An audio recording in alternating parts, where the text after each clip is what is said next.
Happy Tuesday po to all our participants, sa mga nakatutok po sa atin dito sa Zoom, and to everyone joining us live via DTI Consumer Care Facebook and DTI Philippines YouTube. Magandang umaga po sa inyong lahat.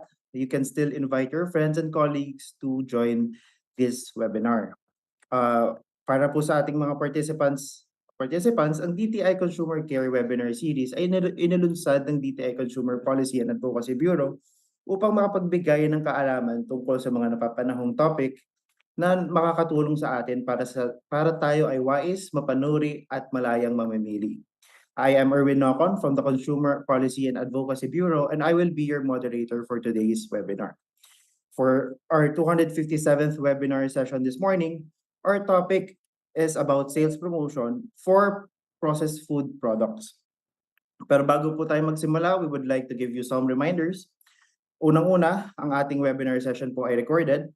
By continuing your participation in the meeting, you are also consenting that you may be recorded.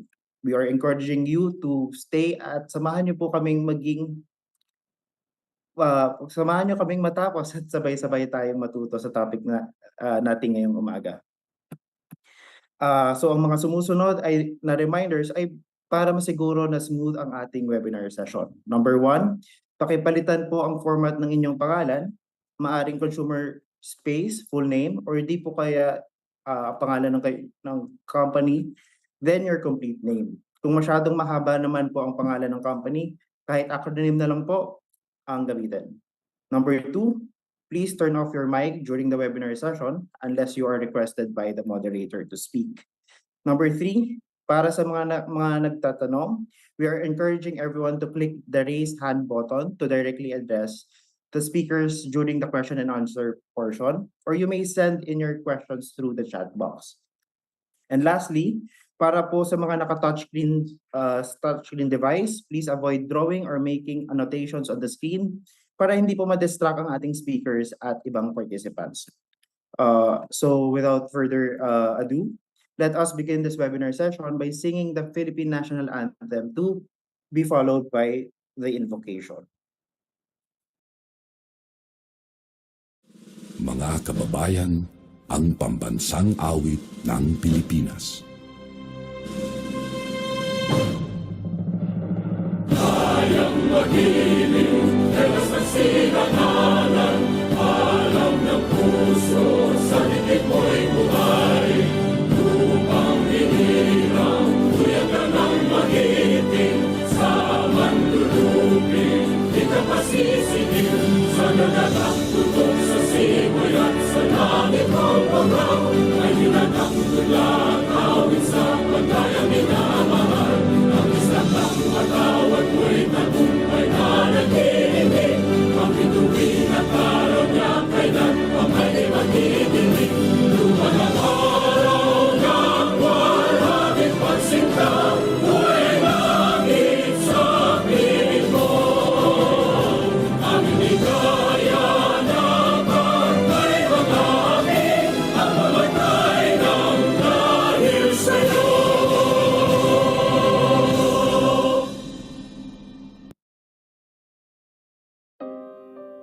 Loving Heavenly Father, we come to you this hour asking for your blessing as we are gathered together in this webinar.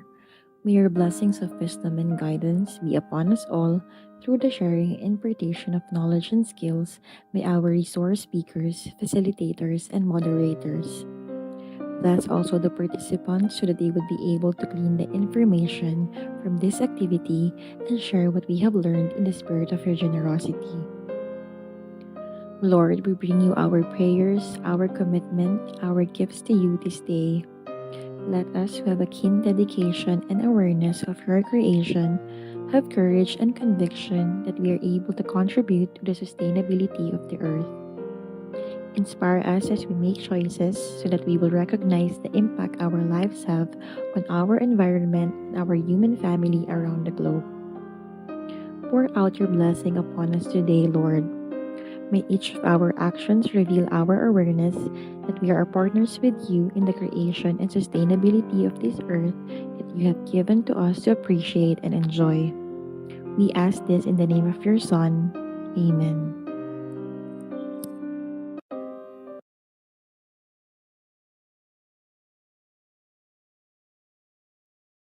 Good morning po ulit sa ating mga 133 and counting participants. Before we proceed with our session, we would like to invite our participants to subscribe to our DTI 1384 SMS upang makatanggap ng important reminders and updates mula sa DTI Consumer Protection Group for free. I-scan lang ang QR code na nakalagay sa inyong mga screens. And again, this service is free of charge. Tulad po ng nabanggit kanina, our topic this morning is sales promotion for processed food products. So let us proceed to the presentation. So speaker.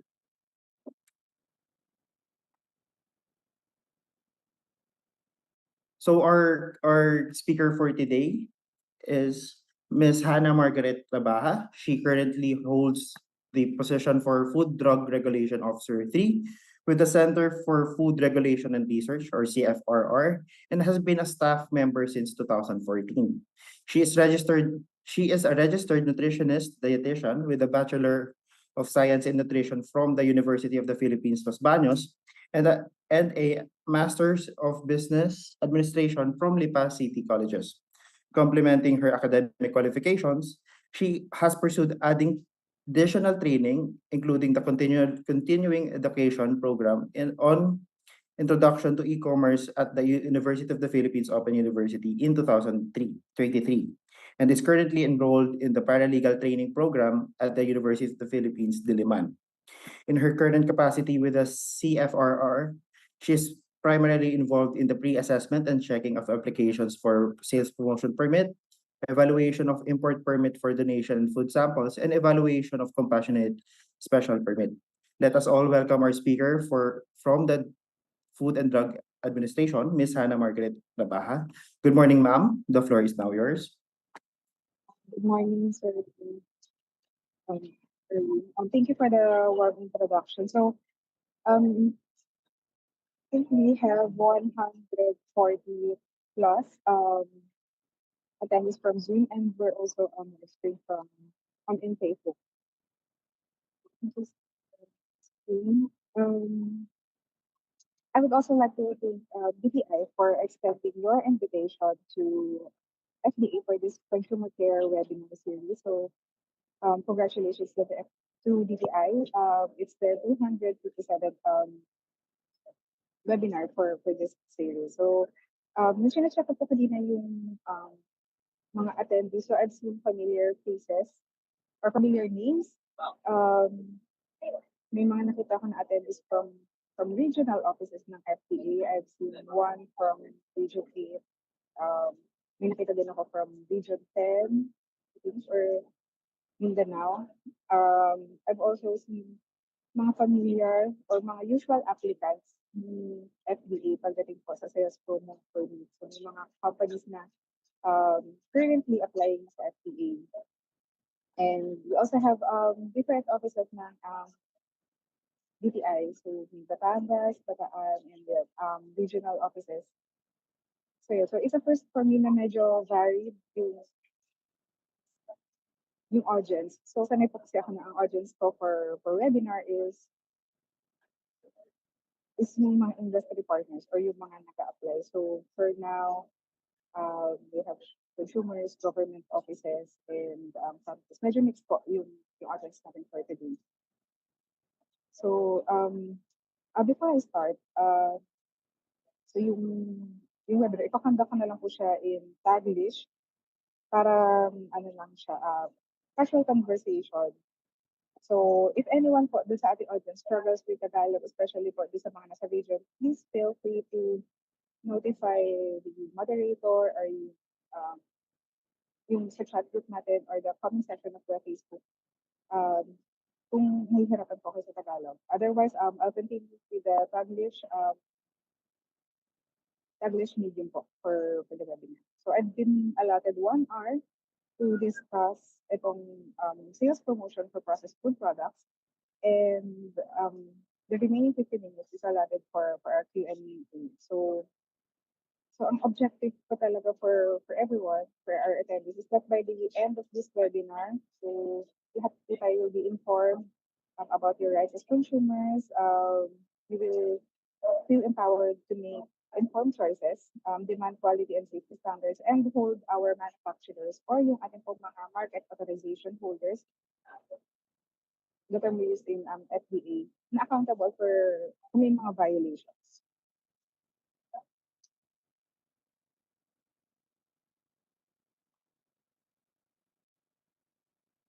So today po, we'll cover the following. So para lang po tayo ay nasa same page. So we'll do a quick definition of terms, key provisions po ng RA 7394, which is the Consumer Act. So palit-ulit din po itong minamention sa video and dun sa um, initial namang ABP na pinag-flash DTI earlier. So we also have the role of FDA and yung iba't ibang consumer rights. So right to safety, right to information, right to choose, and right to redress. So this definition of terms, so medyo mahaba po yung definition of terms when you look at the Consumer Act. Pero for now, we'll define what is a consumer and what is food. So this is for the purposes of this webinar. So basahin ko lang po. Consumer means a natural person who is a purchaser, lessee, recipient, or prospective purchaser, lessor, or recipient of consumer products, services, or credit. So, sa madaling sabi, parang this is halos everyone. So, tayo na nagpo-consume, bumibili, or potential buyers ng products or services. So, lahat tayo nandito sa webinar. We are all consumers. So, before tayo naging government employee, before tayo naging corporate office workers, so we are all consumers.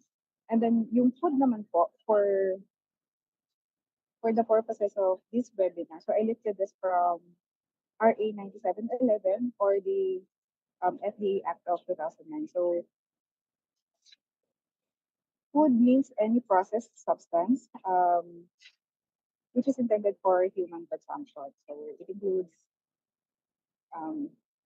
beverages, chewing gum, and those which have been used as an ingredient for the manufacture, preparation, or treatment of food. So for the purposes of this webinar, yung food po, kapag baka po kasi interchangeable po siya magamit yung food or processed food. So kapag sinabi ko pong food during my discussion, I'm pertaining to processed food, processed and prepackaged food, which is under the jurisdiction po ng FDA. Para lang po maiwasan natin yung create ng confusion or misconception throughout this lecture.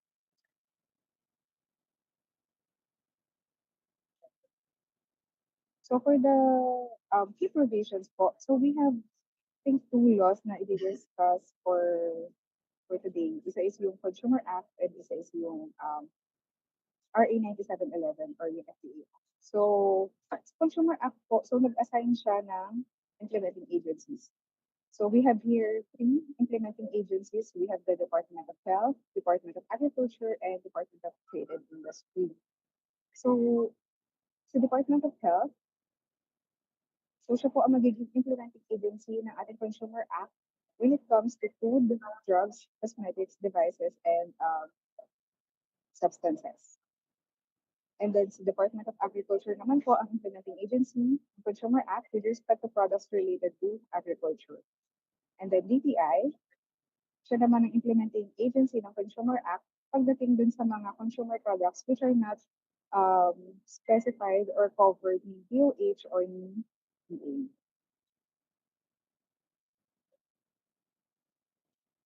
So this is also a reiteration yung sa implementing agency. Miss Margaret. Yes, Sorry, meron lang comments on clarity ng audio. sorry. Some of the participants cannot hear. Should I go back or No, please continue na po. Pero yun lang, meron lang comments on the audio po. Thank you po very much. okay? So yung next po natin is the Republic Act 9711 or the Food and Drug Administration Act of 2009. So I'm showing this para lang po ipakita kung ano po ba yung jurisdiction FDA or Food and Drug Administration. And then inside the FDA, we have 4 offices. So ako po is under ng Center for Food Regulation and Research. So CFRR is yung jurisdiction niyo po involves the manufacture, importation, exportation, distribution, sale, offer for sale, transfer, promotion, advertisement, sponsorship.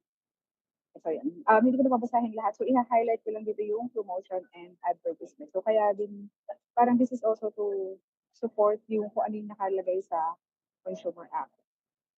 So si FDA po, for our sales promo activities, may ini-issue po kaming permit. So this is what we call the sales promo permit. So this is one of the authorizations issued by the FDA para po dun sa promotion or advertisements. To summarize, ito po yung role ni FDA. So FDA CFRR. CFRR issues sales promo permits to applicant companies. So we receive requests for sales promo permits para po sa mga i-conduct nila mga promotional campaigns. And then, so we have two. So we have initial applications and amendment applications. So, nag-issue kami ng initial and then yung amendment provided na ma-meet nila yung requirements and conform to the guidelines. What else? So we also do witnessing and attestation. So, baka po may mga nakita kayong FDA representatives or narinig. So, sa radyo, sorry, I think, sir, malabo pa rin po ba yung audio? Yes po, Miss Margaret. Medyo yung merong parang kulog na voice. I think your voice is okay po, pero yung palapit po if possible yung mic sa on your end.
Sir Erwin, better na po ba yung sound ngayon or is it still the same?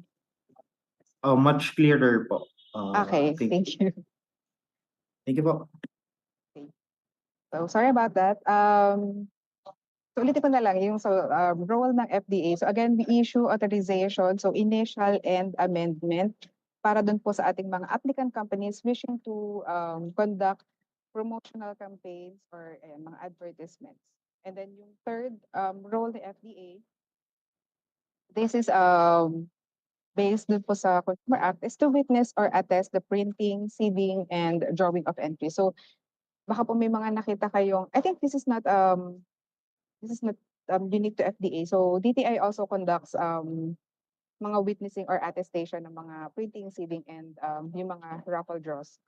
So we do this, for example, may mga nag-conduct na mga raffle and then mananalo kayo ng mga, for example, Japan or you'll win ATV. So yun po, may makikita kayong FDA reps attending those raffle draws, whether online or physical. So ang naging difference lang po siguro during the pandemic is before pandemic, we do not allow yung online platform for the attestation. Pero Let's start yung 2020. So we allow yung virtual platform para po makapag witness kami ng mga ongoing na mga draws or seeding. Pero as much as possible, we want to do it face to face po para to make sure na within the mechanics yung kinonduct na activity ng applicant company. And then we also conduct post-market surveillance. So we have this unit sa CFRR. Yung kinokonduct po nilang post-market surveillance is not just for registered or unregistered na mga food products. So they also conduct post-market surveillance para po sa mga or sa pag magpapa-verify sila na approved po ba yung ganitong promotional activity. So yun. So hindi lang siya, itong ating PMS is not just for products, pati po yung mga promotional items is nako-cover po niya. And lastly, FDA also issues regulatory measures for violative promotional materials. So kapag po na PMS yung isang activity or isang campaign, and then na-prove po na wala talaga siyang kinuhang permit or any authorization from FDA. So our food safety unit will issue a regulatory tool para po dun sa mga violative na mga materials or activities or products.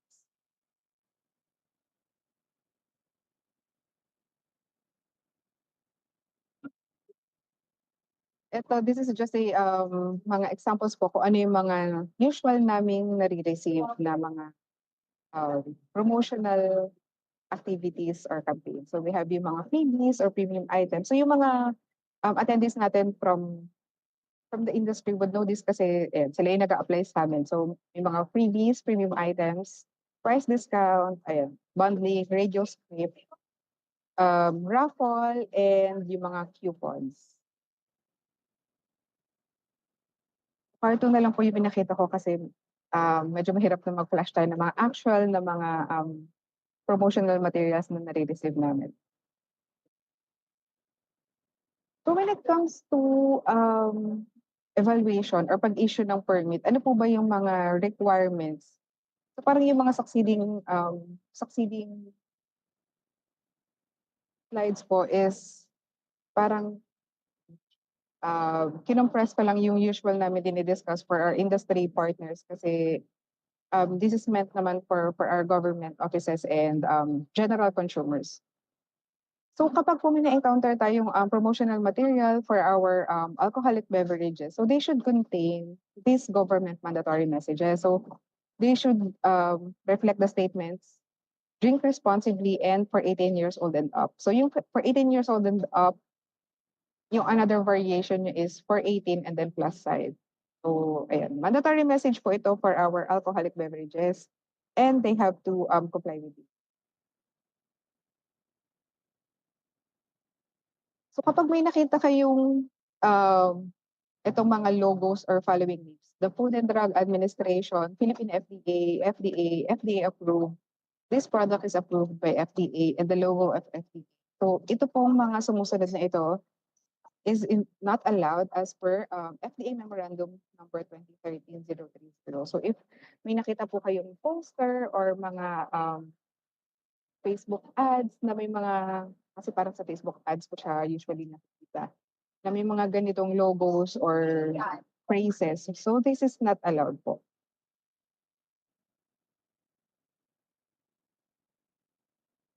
So what else?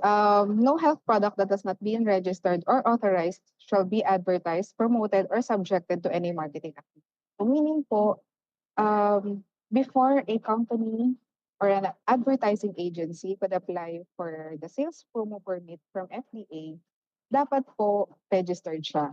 And before siya makapag-register ng isang product, so dapat din po is licensed establishment. So the certificate of product registration issued by FDA is the primary requirement for the sales promo permit. So ano po yung mga limitations? So no claim in the advertisement, promotion, and sponsorship shall be made other than those contained in the approved label or packaging of the health product.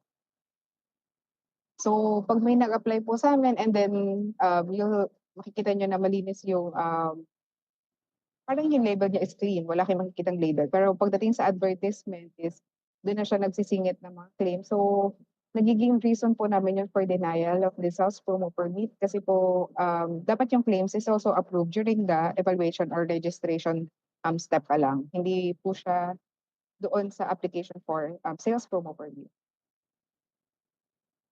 So, in support lang doon sa number 2. So, no claims, therapeutic or scientific otherwise shall be made that has not been duly approved by FDA. So, if may makita po kayong mga therapeutic claims sa mga advertisement or mga promo campaigns, so it's a sign po na violative na yung campaign na yun or material.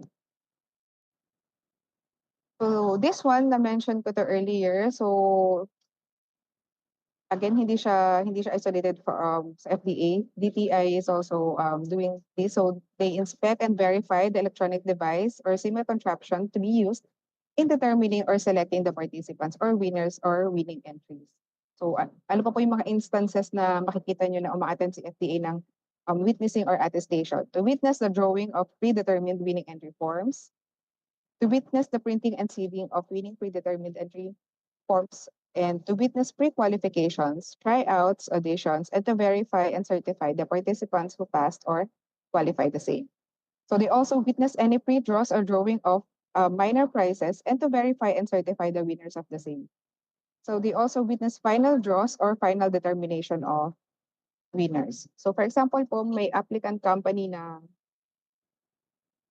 meron siyang monthly draws and then grand draws. So all those raffle draws is ina-attendan po ng FDA representative. May also receive applicants na mas frequent yung draw or request kasi nagko-conduct din sila ng weekly aside from monthly na mga draws. So this is just a parang good to know.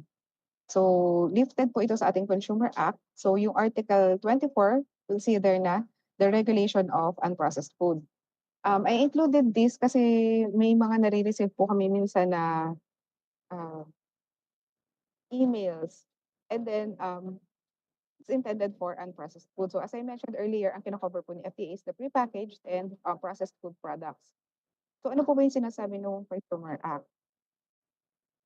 The provincial, municipal, and city governments shall regulate the preparation and sale of meat, fresh fruits, poultry, milk, fish, vegetables, and other foodstuff for public consumption pursuant to local government code. So sila po yung magko-cover itong mga products na ito.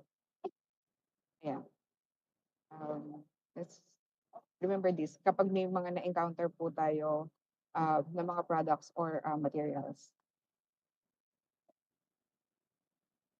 So for our related laws, so parang summary lang to ng mga na-mentioned earlier na mga laws and guidelines. So we have the Consumer Act, FDA Act of 2009, we also have the Food Safety Act, and yung implementing rules ng DTI.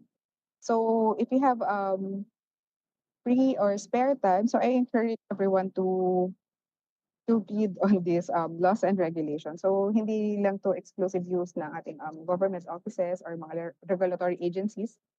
So us as consumers should also be aware. So valuable po itong mga resources na ito. So kaya I encourage everyone to read this. Yeah. So yung next part po ng aking presentation is it's on consumer rights. So yung structure po nung ginawa ko with my PowerPoint is that dinivide po yung Consumer Act and its connection to food according dun sa iba't ibang rights ng ating mga consumers.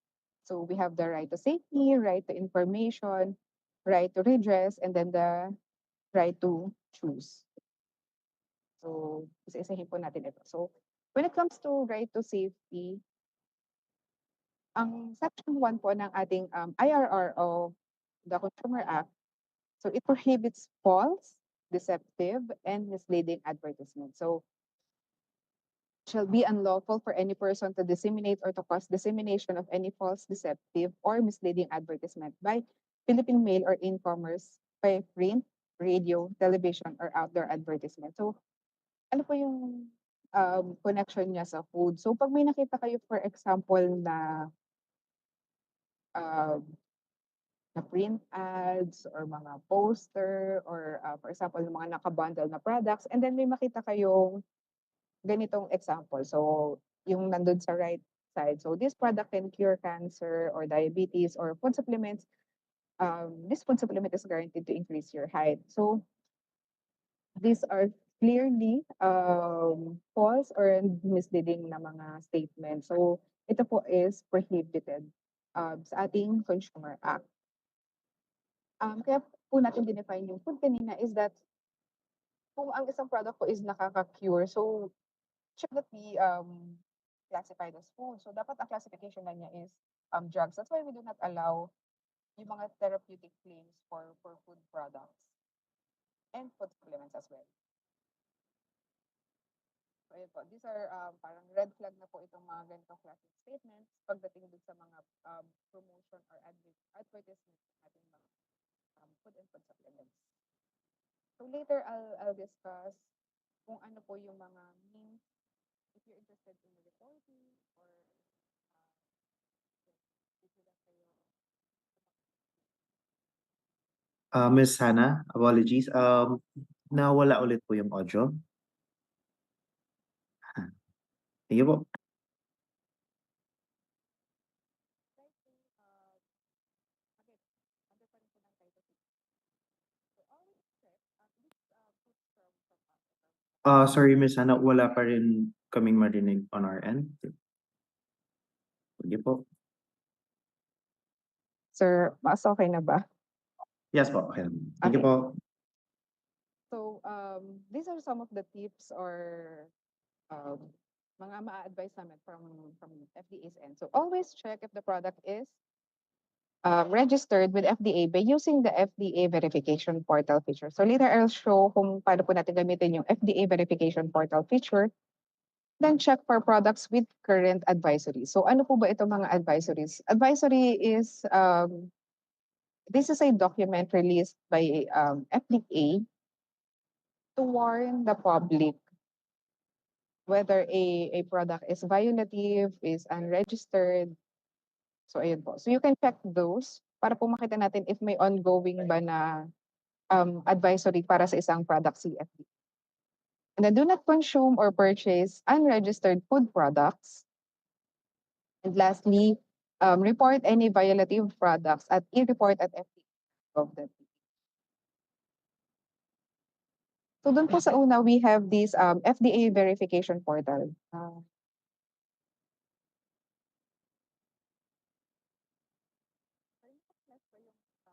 FDA verification portal.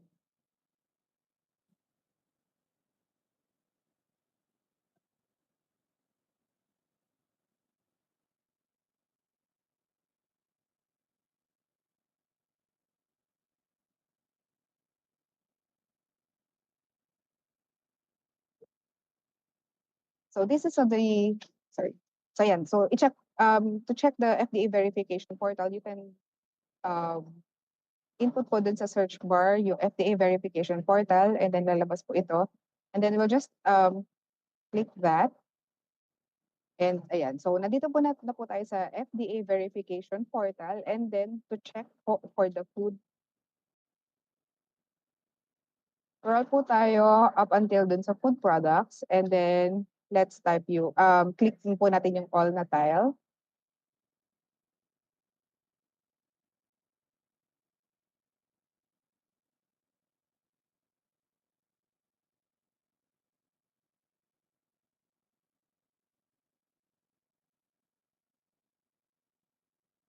Then may lalabas po dito search bar. So kung gusto po nating malaman po isang product is registered, for example, may nabili kayong product na ang name niya has malunggay.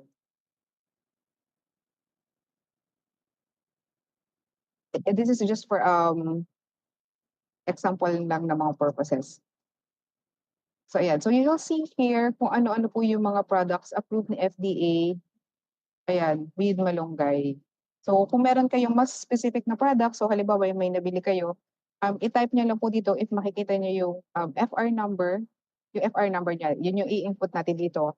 Otherwise, you can just input yung product name po, and then yan, lalabas na po yung listahan ng mga registered products. So that's one way to make sure po na yung ating binibiling product, whether covered siya nung promo or not, is registered.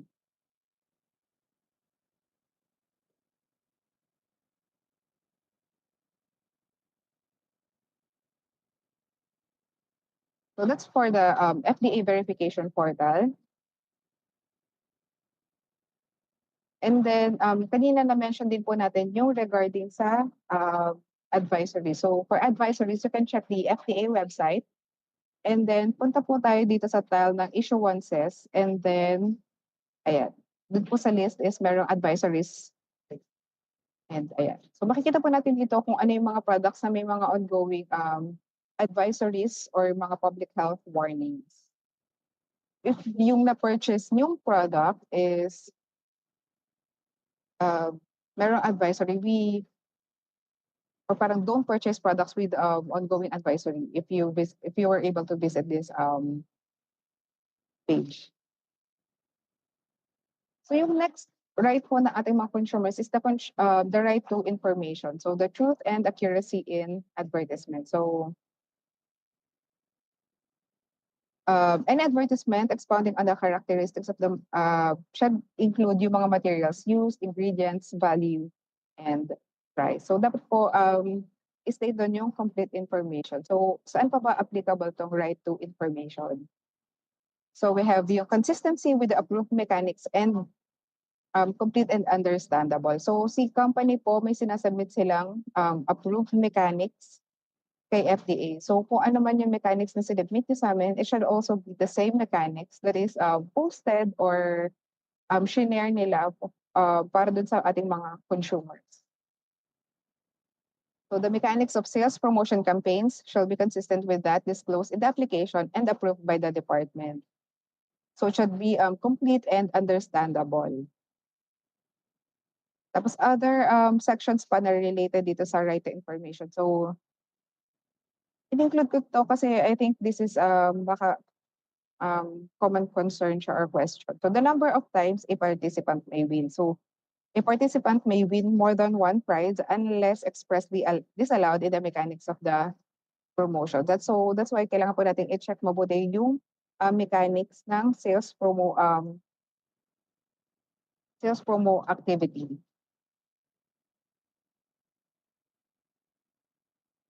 And then what else? So the dissemination of information regarding sales promo campaign. So the sales promotion intended for broad consumer participation. So meaning more or less nationwide na activity ito shall disclose the following information in its announcement, information dissemination, or advertisement of the promotion. So dapat po clear yung duration ng ating promotion. So the Consumer Act, it states na bawal po yung until supplies last or similar statements. So dapat po specific yung magiging duration ng promo. The announcement shall include complete mechanics of the promotion. So paano po kayo ma-qualify, ma-disqualify, or paano di kayo maging manalo doon sa promotional activity.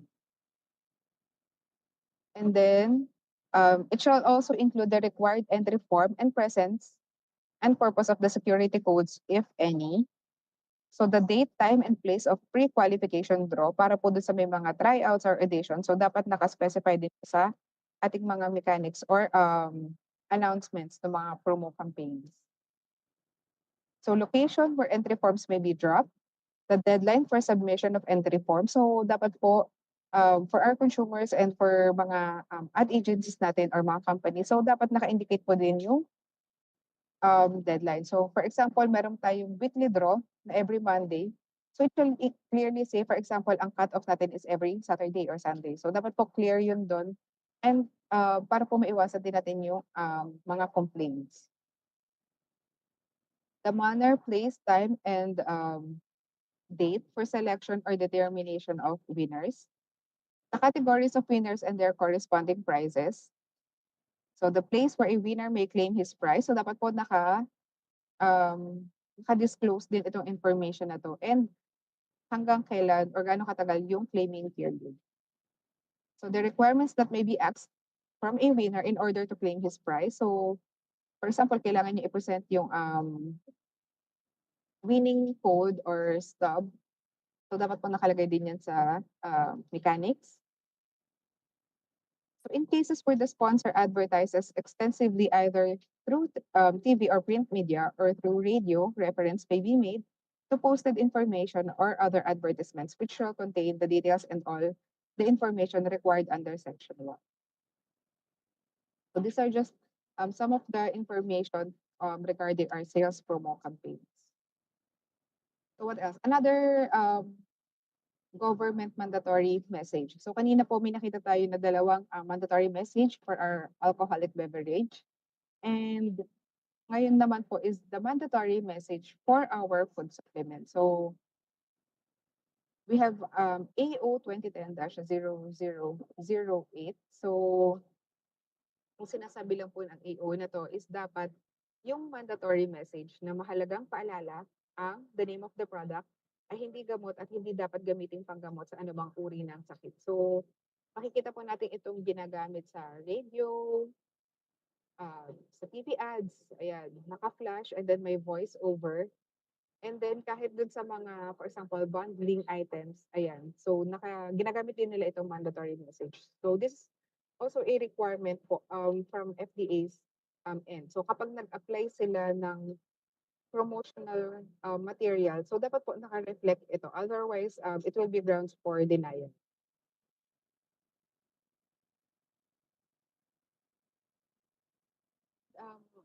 Why is this important? And this is also to reiterate na po na ang ating food supplement is food supplement. So, hindi gamot. So, it should not contain Sorry, Miss Hana. The audio po ulit. Thank you po.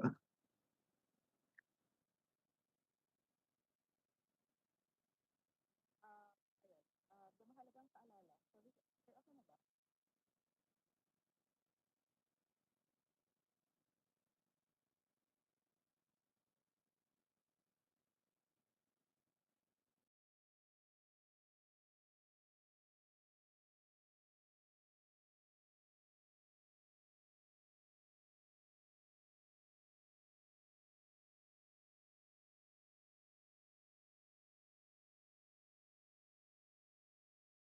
Sir, okay na po ba? Sorry. Yes po. Pasensya Yes na po. po sa ating audio problems. Ayun. So ulitin ko lang yung last kong statement. So kaya po important itong mahalagang paalala na statement to be reflected in all advertisement material, whether print, mga video or storyboards, is that to reiterate po na yung ating product is just is a food supplement. So meaning hindi po siya gamot.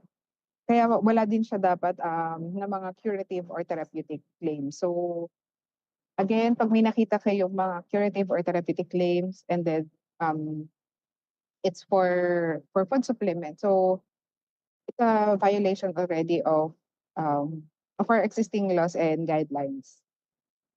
And pwede niyo na po silang i-report. So the right to choose. So consumers have the right to freely choose among competing products and services without any coercion or pressure. So the consumers, so dahil nga po meron silang right to information, so they can make informed decisions, and consumers are protected from false or deceptive advertising practices para po that could mislead them into making uninformed choices. So they also have the right to reject or return products that did not meet their expectations or found to be defective or substandard. So another section po na sinusupport itong right to choose or right to choice ng isang consumer is that, for example po, ito is a specific scenario, failure of sponsor to deliver a prize which is in kind. So for example po, hindi siya makapag-deliver ng isang ng prize which is promised in kind. So dapat yung equivalent nun in cash should be paid to the winner. And then kapag ang ibibigay po niya sa ating winner is also in kind, so pero is a different item. So he may only do so with the consent of the winner. So for example po, ano ba yung mga in kind? For example, ang napanalunan is tablet or iPhone. And then ang dineclare niya amount dun during application is, let's say, 70,000. And then our sponsor failed to deliver that price to yung tablet or yung iPhone. So yung value niya na 70,000 na yun yung naka-reflect dun sa ating application form. So dapat yung amount na 17,000 yung ibibigay niya dun sa winner since hindi niya ma-deliver yung specific na product which is originally intended as price. But if the sponsor is magbibigay siya ng another price which is in kind na hindi tablet or iPhone. So dapat i-inform niyo muna yung ating winner. So next po, we have the minimum standards for warranties. I think this is I included this pero parang hindi ganun kalaki yung applicability niya when it comes to food. So for the warrantor of a consumer product to meet the minimum standards for warranty. So yung number 2, permit the consumer to elect whether to ask for a refund or replacement without change of such product or part as the case may be, where after reasonable number of attempts to remedy the defect or malfunction, the product continues to have defect or the malfunction. So parang mas intended siya para sa ibang consumer products, let's say mga gadgets, ganun. Pero for food, it's not that applicable, pero it's good to know. So yung last consumer right na i-discuss natin is on redress. So ano po ba ibig sabihin ng redress? So according to Merriam-Webster, ang definition po ng redress is to make right what is wrong. So it implies making compensation para po ma-correct yung unfairness, injustice, or imbalance. So synonyms po niya is to amend, correct, ayan, remedy, and revise.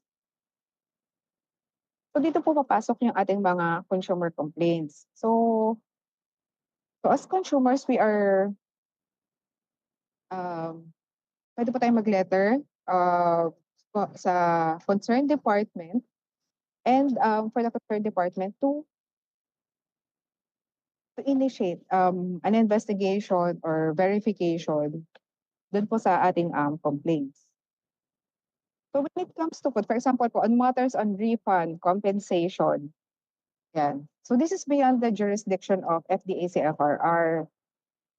So what we do, pag may na-receive po kaming ganitong complaint, hindi naman namin siya binabalik sa consumer, but we notify them na i-file yung kanilang complaint to our acting consumer arbitration officer or which ACAO for short. So we ask the consumers to bring all the evidence related to their complaint such as but not limited to the receipt at saka yung actual product. So hindi ito limited doon sa mga complaints natin na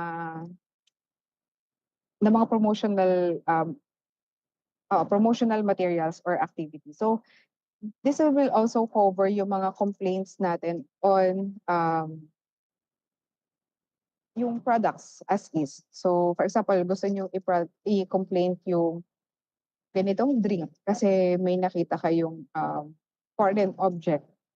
You wanted refund or compensation. So for ganong matters, we have to refer you to our account.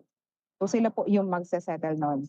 So where is this rated? So written din siya dun sa ating Consumer Act. So yung mga consumer arbitration officers, so yung mga department secretary, so for us, nire-refer namin sila sa DOH ACAO, shall appoint consumer arbitration officers as may be necessary.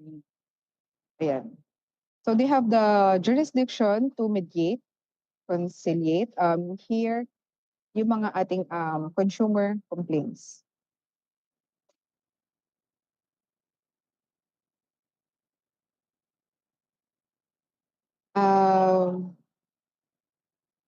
Key points. So I think this is my last slide na po.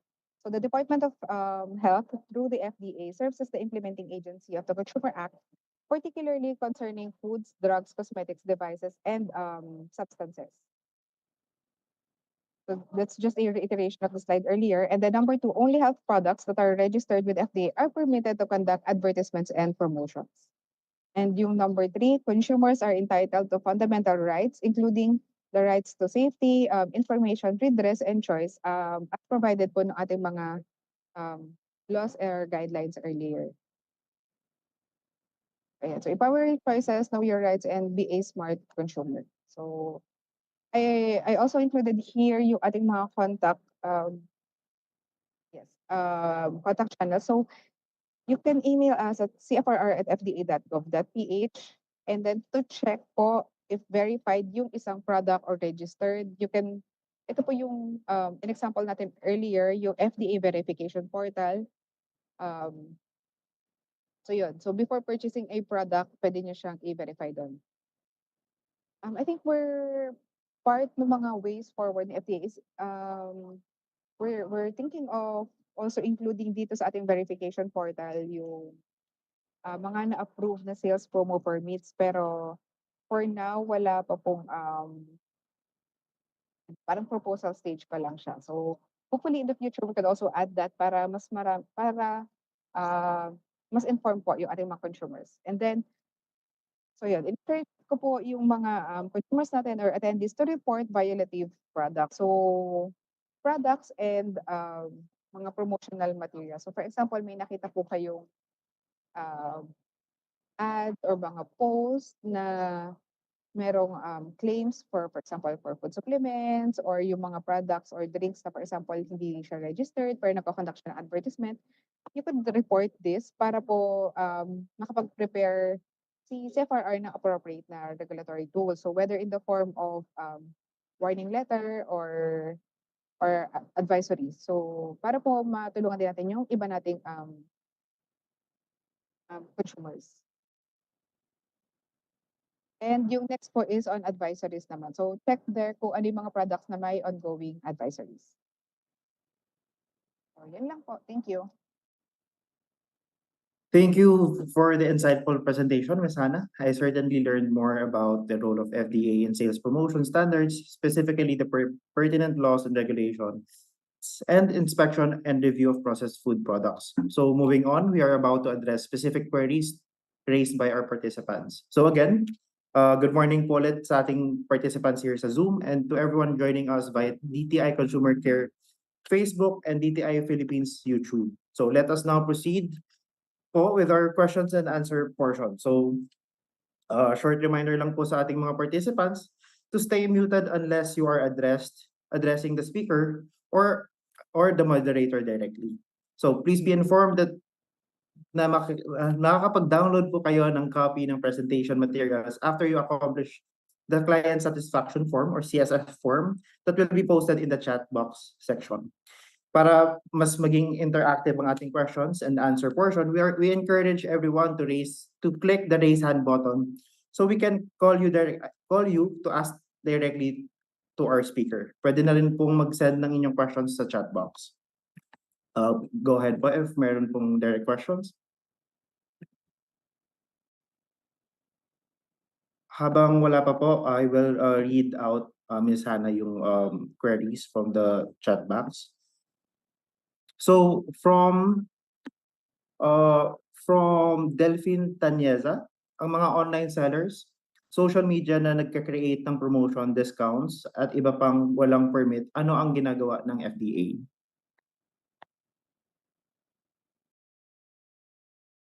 Sorry, Ms. Hannah, naka-mute po kayo.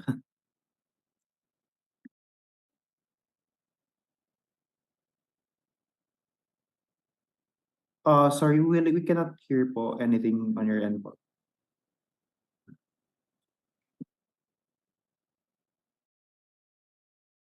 Hello po.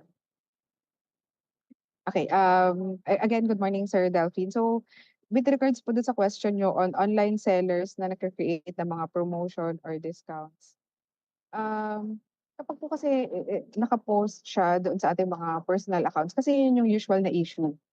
So, pinopost po sa mga personal accounts and we cannot go after those individuals kasi ang pwede po namin habulin is kung ano yung we have jurisdiction on. So, check po namin kung sino yung market authorization holder for that product and sila po yung aming susulatan. So, I think yun lang po yung ma-answer ko doon sa question ni Sir. This is noted, Miss. For the next question from KHIT's Food or KHIT Flores, if mag-claim po ba ng less preservatives or no MSG, need pa ng laboratory or any proof from the FDA? So, they should be applied during the registration step pa lang po. Dapat registration step pa lang I'm sorry, ma-offer. Miss, yung audio po.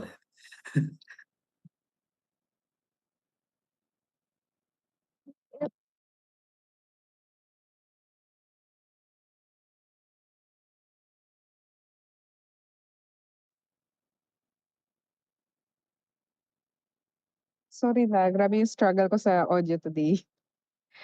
Ayun, so to KHIT's Food, if makiklaim po tayo ng less preservatives, to make sure natin na this claim is already included dun pa lang sa product label or during registration po para po ma-reflect niyo siya, for example, sa ating promotional material. Ayun lang po. Kasi as mentioned earlier, yung mga claims po natin, may mga ina-allow naman tayong claims, mga nutrition and health claims, not just, hindi lang yung mga curative or therapeutic. Pero ayun, to be able to use the claims, advertisements po natin, so dapat po registration pa lang is na-approve na po siya.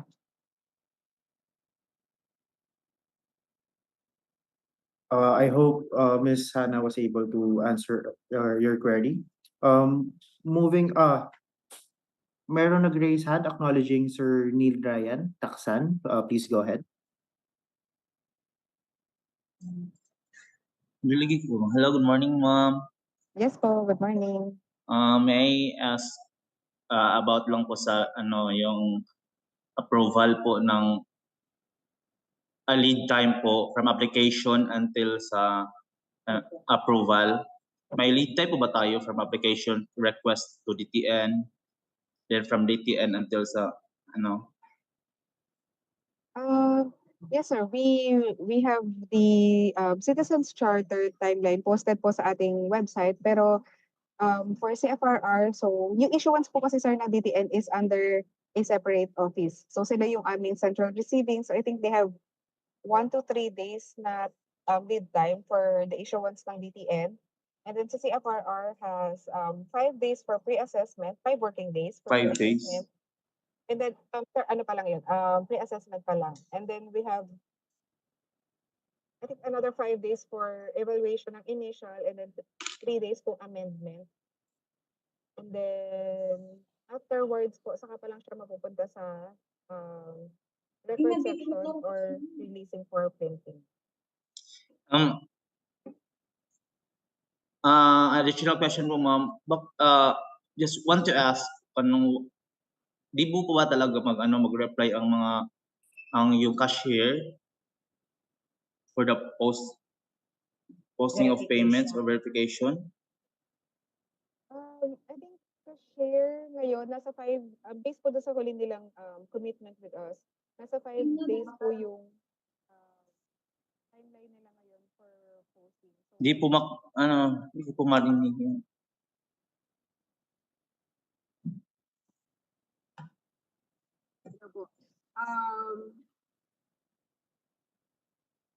no, sir. Yung sa cashier po is, ang commitment nila sa amin is, as of yesterday, ang pinopost na po nila is payments made last April 5.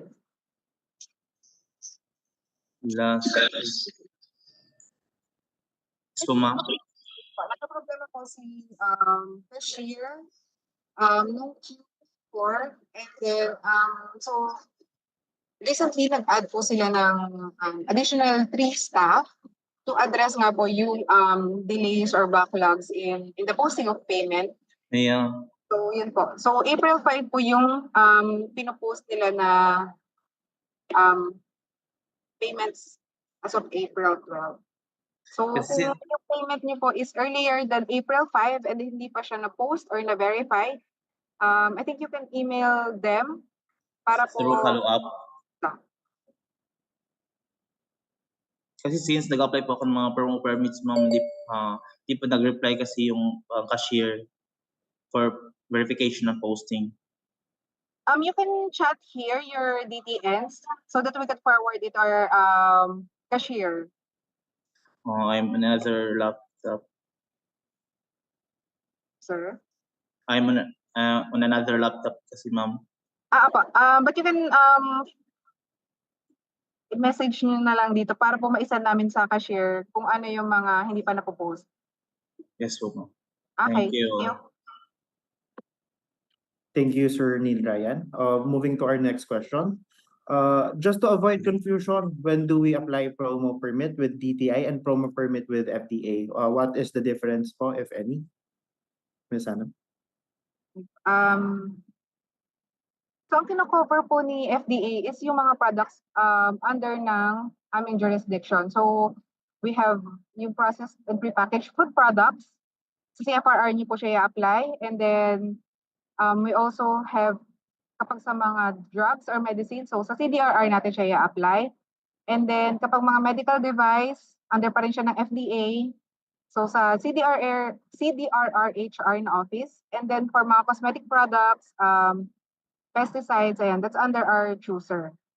So basically, kung ano po yung nire-regulate ni FDA, kay FDA niya siya i-apply.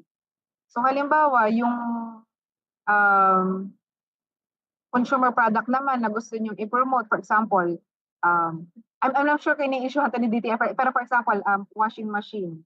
Yun yung gusto niyo i-promote or gawa ng promotional campaign. So clearly, that's not within the jurisdiction of FDA po. So parang yun lang po yung way to delineate kung ano yung under ni FDA or ano yung under ni DA or ni DTI. Thank you for that clarification. Another question po. For business owners who would want to help fellow local manufacturers of delicacies, sometimes there is a conflict. For DTI, it encourages MSME efforts, while FDA prioritizes food safety.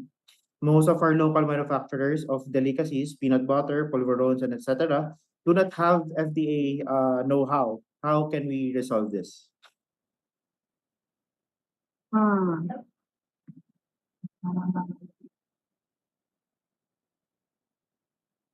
So for the person who raised the question, so wala pa pong LTO and CPR, right?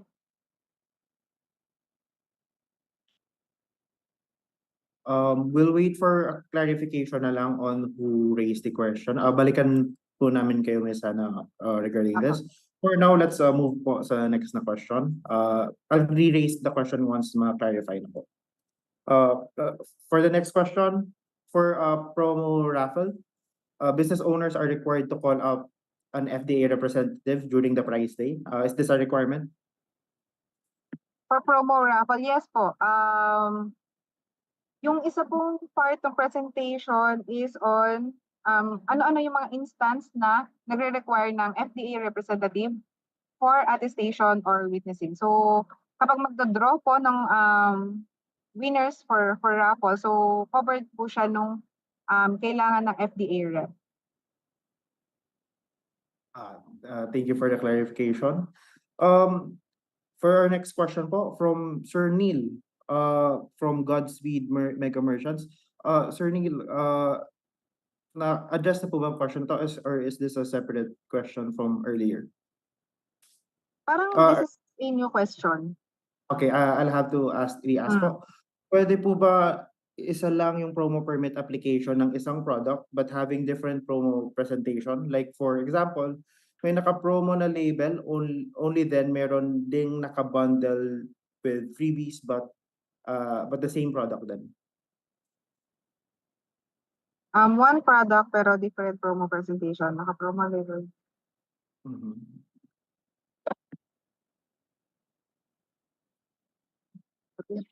I think this can be applied under one promo permit lang po.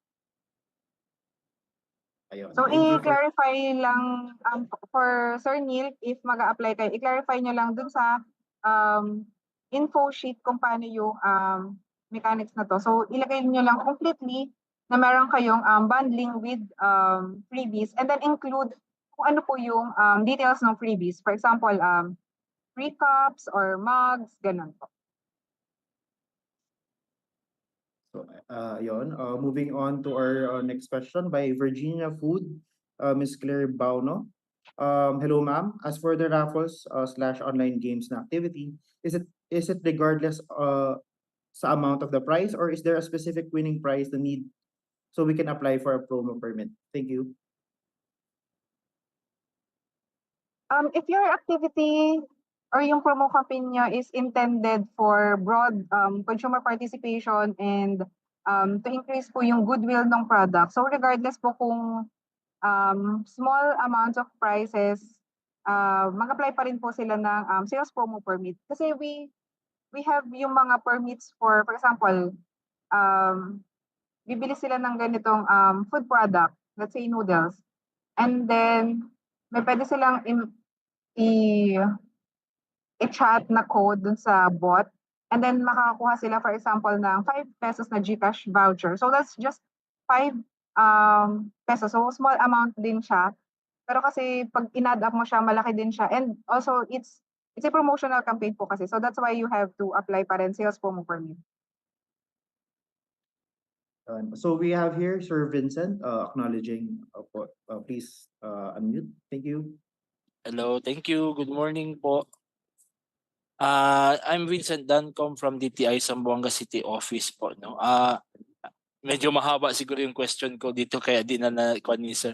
Actually, I'm just inquiring po, ma'am, no? Kasi there are times na yung mga distributors dito ng mga noodles, canned goods and everything humihingi ng DTI permit. Does this mean to say na itong mga mga kwan na ito, we would direct them to go sa FDA or sa DOH? Hello po, Sir Vincent. Okay. So, an example yung products is for example, noodles, chocolate, Yes po. candies, and canned goods. So, these are products na covered ni FDA. So, kung magkakonduct po sila ng promo campaign, so they should secure sales promo permit from FDA. Yeah. And for the step-by-step process, they could refer po. Hello ma'am, hindi na po marinig. Sorry, I'm just typing yung Okay po, okay po. Yung mga sardinas ma'am, kasi yun ang nakakahilo kasi sa price up, nakalagay doon processed foods under DTI, ang DOH is essential and non-essential medicines. Tapos pagdating sa Consumer Act, ang processed foods na sa FDA DOH na. So yung last kasi na webinar I inquired about this, pag mga restaurants, akala namin nagkabaliktaran ba? Kasi isa din to sa mga concerns ng mga distributors and dito sa Zamboanga City, no? Kasi yung FDA dito na move sa Pagadian. So is it okay if we tell them na doon lang sila sa DOH mag-apply? Ayun. So, Sir Vincent, chinat ko dito yung circular 2021-013. So, here naka-indicate po yung step-by-step process for the application and kanina nila kailangan yung email. So, if may na-receive po kayong nag-inquire and then yung direct them to FDA to apply, so hindi naman nila kailangan pumunta ng FDA personally. They can apply via email. Sundin lang po nila yung steps indicated here. So maikli lang naman po itong circular na ito. I think this is just 2 or 3 pages. So nakalagay po doon kung kaninong email address nila kailangan i-send dapat yung applications. Pero yes, so noodles, chocolates, candies, canned goods for under po siya ng FDA. And then yung resto or fast food, yes, so kay DTI siya. Actually, I'm not sure if DTI is issuing, pero si FDA po, hindi siya nag-i-issue ng mga permits for restaurant or fast food. Pero kapag sardines, canned meat, ano pa isa ko? Ayan. So that's under FDA po. And dapat registered muna sila, sir. Ayun po. Thank you. Ayun. So, moving on to our next question from Sir J.R. Vargas. Aside from visiting the website of FDA or placing label on the product, is there any other alternative measure to ensure if the product is FDA registered? Thank you. Measure to check if FDA, if product is FDA registered. I think the best measure na pwede kong sabihin is yung verification portal. So if you're still in doubt,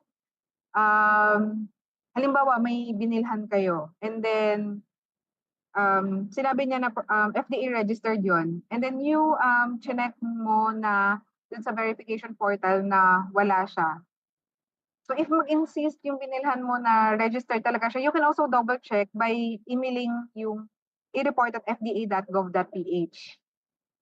So pwede nyo din siyang i-email to verify if wala ba talaga, if hindi ba talaga registered yung product na yun. Pero dahil karamihan naman po sa atin is may access to internet, ayan, yung verification portal po talaga yung best way to check yung product registration. I hope na clarify na ni Ms. Hannah yung query. Moving on to our next question from Royal Palm, Sir Ralph Palma. Under public consumption, meron bang certificate or proof of authenticity product example product is honey? Para sa mga consumers, if may magtanong whether pure ba siya or not. Pwedeng i-park mo natin to question na to. I'll ask someone from our registration division kung may nag-i-issue nito. Since this is not under sales promo activities. Okay. Moving on po from DTI Region 5, Ms. Rona Panganiban. Good morning. Do you also apply the exemptions from securing a sales promo permit, such as in-store sales promo or instant sales promo campaigns? Miss Rona? Ay, sorry, wala Yeah. dito. Yung Consumer Act po natin and its IRR, so in-exempt po niya yung mga instant sales promo permits. And we do not, yung CFRR po, we do not issue certificate of exemption for sales promo activities. How about yung in-store sales promo po? In-store sales promo, tapos walang promotional materials na gagamitin. That's also exempted from securing promo permit. Pero again, wala po kami ini-issue na certificate of exemption. Noted. Moving on to our next query. Kasama po ba ang food supplements sa mga dapat kumuha ng sales promo permit? Madalas may nag-aalok or nagbebenta sa mga butika na halimbawa buy 10 get 2 free. Yes po. So yung ini-issue po ni FDA na sales promo permit covers lahat po ng products na under ng jurisdiction ng CFRR. So food, beverages, and food supplements. So if may makita po kayong halimbawa buy 8 plus 2. So check nyo po kung meron siyang yung reference number sa baba, yung per DOH FDA permit number, ayun. And kung meron siyang mahalagang paalala. So it's a sign na dumaan siya or nakapag-apply siya ng promo permit. Pero yes, kailangan po nila mag-apply. Thank you po. Moving on to our next question. Legal ba ang paggamit ng while supplies last sa sales promos? Our law prohibits yung paggamit po ng while supplies last. So, kailangan po specific yung duration na kung kailan magra-run yung activity. So, dapat, for example, mag-apply sila.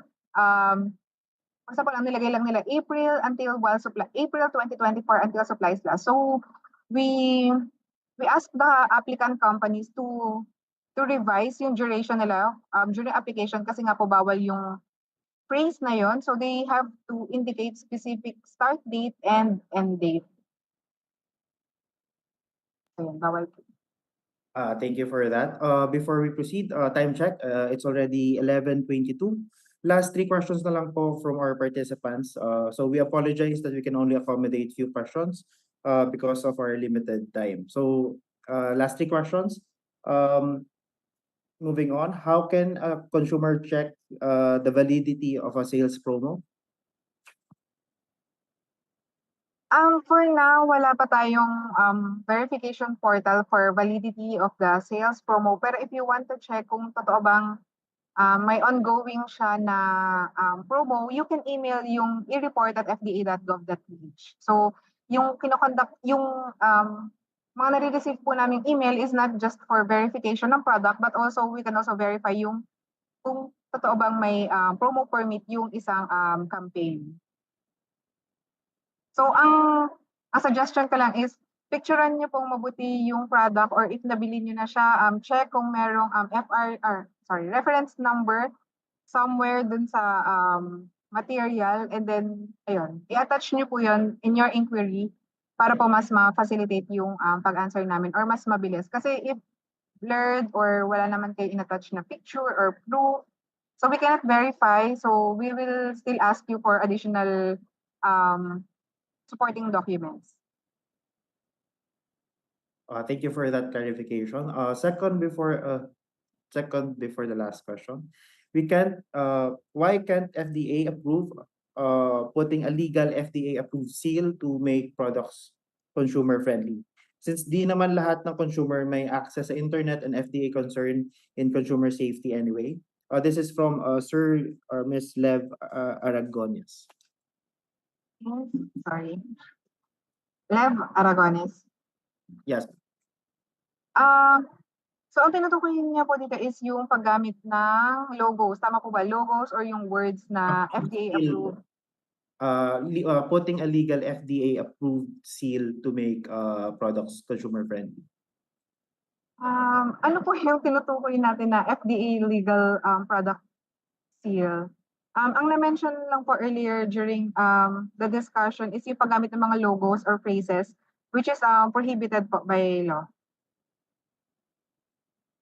I think Ms. Hannah, they're talking about parang seal of FDA approval.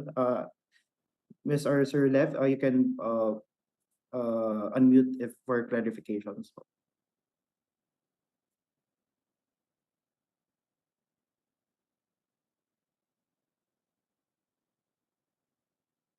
Yes po, yun. Bali, more on ano na lang, parang seal of approval na lang for sales promotion para to aid lang yung consumers about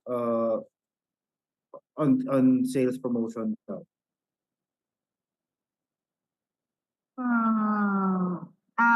I don't think I can answer this from my end. Siguro kung may clamor yung industry to add seal, I'm not the best person to answer this, but siguro yung higher management. Pero yun nga po, ulitin ko lang, for now, hindi po natin pwedeng ilagay yung FDA logo sa ating mga products or promotional campaigns. Ayun. For our last question, I believe for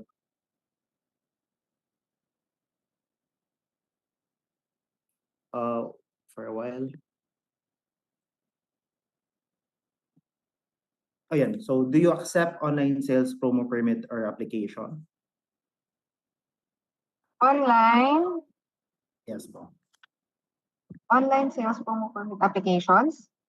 Yes po. Yes po. For processing of sales promo permits, wala pa kaming parang application portal unlike our LTO and CPR. Pero if you read yung FDA Circular 2021-013 for our industry partners, via email po yung submission naman. So there's no need for you to go to FDA para lang po mag-lodge ng inyong application dossier.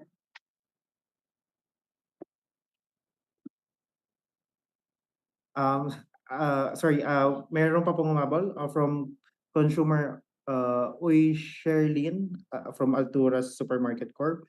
Meron po bang ibang product seal na FDA registered or FDA approved? Is that allowed? Hindi rin po allowed yung ganitong mga words or phrases, Miss Shirley. Thank you very much, Ms. Hannah. I think that concludes po our question and answer portion. Maraming salamat po sa mga nagtanong at mga nagtatanong pa. We appreciate the involvement ng ating participants. Ms. Hannah, thank you very much for answering all the questions. We hope na marami pong natutunan ng ating participants. So before we close the session, we would like to request Ms. Hannah to give a short message to our participants and share with them FDA's contact details para sa kanilang other concerns. Sorry, naka-unmute. Sir Erwin for facilitating the discussion today. And thank you then for our attendees nung consumer care webinar series ni DTI. So I hope with that short presentation, so nagkaroon ng clarity yung ating consumers and industry partners po na naka-attend nitong activity. As for our contact information, I'm sure aware naman po kayo na medyo mahirap kontakin si FDA pagdating sa hotline or telephone. So ang ina-advise ko po is to email kasi may mga naka-assign naman po, especially dun sa e-report. e-report@fda.gov.ph. Kapag may nakita kayong mga violations or gusto nyo magpa-verify, and then you can also email yung cfrr@fda.gov.ph. So pa dumidiretso yun dun sa center mismo namin. And if you wanted to invite FDA or talk about mga topics on licensing or application process, especially sa ating mga regions, you can force through your request there po. Thank you. Thank you very much, Ms. Hannah. Also to reiterate, the copy of the presentation is available once ma-accomplish yung CSF form. Thank you again to the Food and Drug Administration. Before we close the session, we would like to invite everyone to tune in into our Consumer at Iba Pa every Saturday at 8:30 a.m. at Super Radio DZBB, BTV, and GTV and Consumer at Iba Pa Facebook live stream. This is to formally close our webinar for today. Muli, maraming salamat sa mga ating capable speakers from the FDA ngayong umaga and especially Ms. Hannah Margaret Tabaha. At mula po sa Consumer Protection Group, maraming salamat po sa ating mga participants na nakasama natin ngayong umaga. Huwag niyo pong kalimutan samahan kaming muli sa aming mga susunod na webinars. Our announcements will be posted in our social media accounts. For more updates, please like, follow, and subscribe to our Facebook, Instagram, Twitter, TikTok, and YouTube accounts, DTI Consumer Care, DTI 1384, and DTI Philippines. Also, kindly accomplish and submit the survey form para makakuha din po kayo ng link at para ma-download ang presentations na ginamit ngayong umaga. Thank you very much. Stay safe, everyone.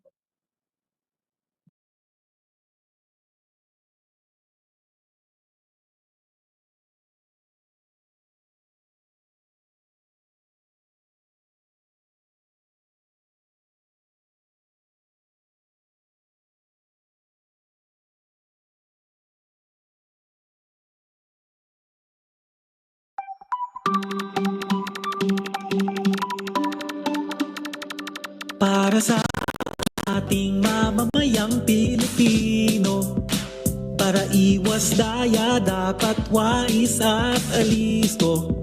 Mainam maging mapagmatsyag at mapanuri tayo, palakasin ang boses ng ating mga consumer. Dapat tama bawat presyo at serbisyo, produktong pasado lalo ang mga pangunahing bilihin. Ang kalidad ng mga produkto at serbisyo ay pangalagaan ng lahat, tayo ay panalo. Layunin ng DTI ito.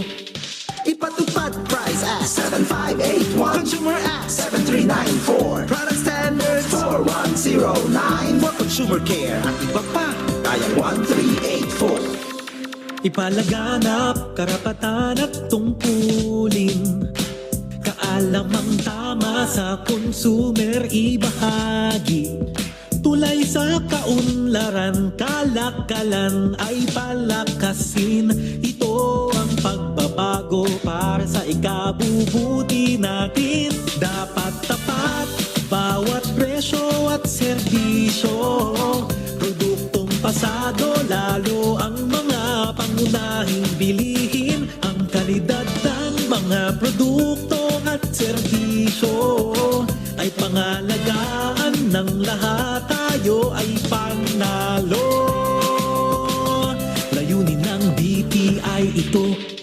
Ipatupad Price Act 7581, Consumer Act 7394, Product Standards 4109, for consumer care at iba pa, tayang 1384. Dapat tama, dapat tapat, mula sa DTI ito.